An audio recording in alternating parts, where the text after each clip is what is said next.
पूरी भव्यता और दिव्यता के साथ 45 दिन तक अनवरत चला महाकुंभ प्रयागराज समाप्त हो चुका है। औपचारिक ऐलान आज उसका मुख्यमंत्री योगी आदित्यनाथ ने कर दिया है।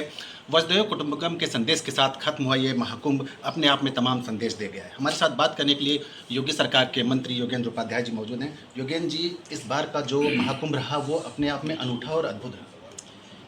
इसने पूरे विश्व को सनातन की आन बान और शान से परिचित कराया। इसने पूरे विश्व को ये दिखाया कि कैसे सनातन के मानने वाले एक जगह एकत्रित हो सकते हैं। यानी कई देशों की, भारत को और चीन को छोड़ दीजिए, और किसी भी देश की इतनी बड़ी जनसंख्या नहीं है जितनी एक शहर के अंदर 45 दिन में इकट्ठी हुई और उसकी व्यवस्था चाक चौबंद रही। ऐसा एक विलक्षण आयोजन, विश्व इसको देख के विस्मित है, लेकिन हमारा विपक्ष इसको देखकर व्यथित है। सरकार की जो उम्मीद थी 40 से 45 करोड़ श्रद्धालुओं के आने के बाद कहेगी 65 करोड़ से भी अधिक, 66 करोड़ से भी अधिक श्रद्धालु यहाँ पर आए। व्यवस्थाओं को लेकर विपक्ष ने तीखा हमला बोला, तो क्या श्रद्धालुओं का जो आमद थी उसके कारण कहीं कुछ दिक्कत थी? इनको ये लगा, जो ये विभाजन की बांटो और फूट डालो और राज करो की नीति पे चलते हैं, पीडीए के नाम पर देश का और अपने जनता का विभाजन कर चाहते हैं, उनको लगा ये सब उनके जो कपोल कल्पनाएं थी ध्वस्त हो गई। क्योंकि इस समागम ने यह सिद्ध कर दिया कि कश्मीर से कन्याकुमारी तक, कामाख्या से कटक तक भारत एक है, भारतवासी एक है। अनेकता में एकता, भारत की विशेषता। कौन बगल में नहा रहा है, कौन बिरादरी का है, कौन कितना बड़ा आदमी है, कौन कितना छोटा आदमी है, कौन गरीब है, कौन अमीर है, सब उनको मिटाते हुए जो सनातन की चिति है, जो सनातन की प्रकृति है, एक सूत्र है, एकात्मता है, उसका प्रकटीकरण हुआ वहाँ पर। सनातन की आप बार बार बात करते हैं। विपक्ष की बात करें तो अखिलेश यादव ने जरूर डुबकी लगाई संगम में, लेकिन तमाम जो विपक्ष के बड़े नेता थे, राहुल गांधी रही हो, प्रियंका गांधी वाड्रा रही हो, तमाम दूसरे नेता, वो कहीं दूर दिखाई दिए। देखिए, जो गैर सनातनी है वो तो आएंगे नहीं, उनसे अपेक्षा भी नहीं कर सकते हम, और जो आए उनका स्वागत है। जो नहीं आए, अब 65 करोड़ से अधिक सनातनी आए, लेकिन फिर भी 40 करोड़ 45 करोड़ के करीब रह गए, तो वो नहीं आए, इस पर प्रश्न नहीं। प्रश्न है कि इतने बड़ी संख्या में श्रद्धा से अभिभूत होकर लोग आए हैं और एक जगह स्नान किए हैं, एक जगह एकत्रित हुए हैं। सभी जो उनको कष्ट हुआ होगा, दूर दूर से आए हैं, विदेशों से आए हैं सनातन के मानने वाले, तो ऐसे में उसकी प्रशंसा होनी चाहिए। उसमें खामियां निकालना एक अनर्गल प्रलाप है। दुनिया का सबसे बड़ा आध्यात्मिक संगम, 65 करोड़ से भी अधिक लोग यहाँ पर आए।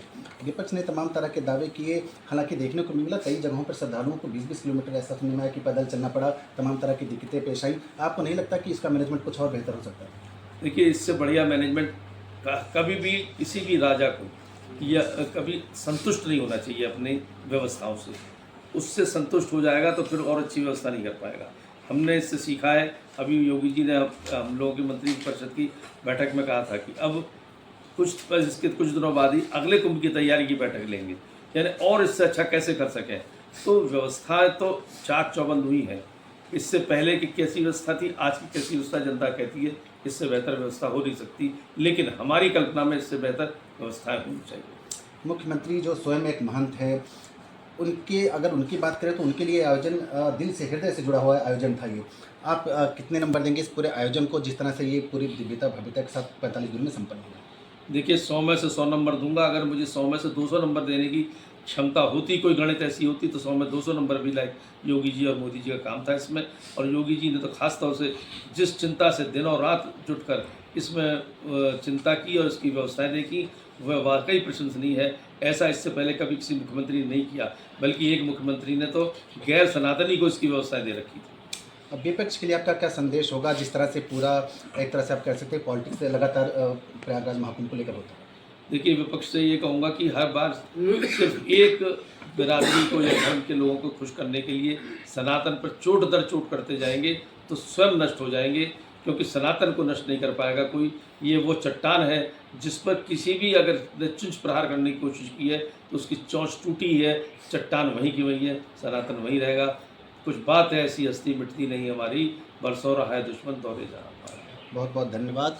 तो आप देख सकते हैं कि प्रयागराज महाकुंभ दुनिया का सबसे बड़ा आध्यात्मिक समागम जो आज समाप्त हो गया है, लेकिन जिस तादाद में श्रद्धालु यहाँ पर आए हैं, 66 करोड़ से भी अधिक श्रद्धालुओं ने यहाँ पर संगम में डुबकी लगाई है, वो अपने आप में न सिर्फ एक रिकॉर्ड है, बल्कि भारत को विश्व गुरु जो बनने का हमारा सपना है उसको भी परिभूत करता हुआ दिखाई देता है। कैमरा पर्सन हेमंत के साथ आनंद सिंह, एपीएन न्यूज़, लखनऊ।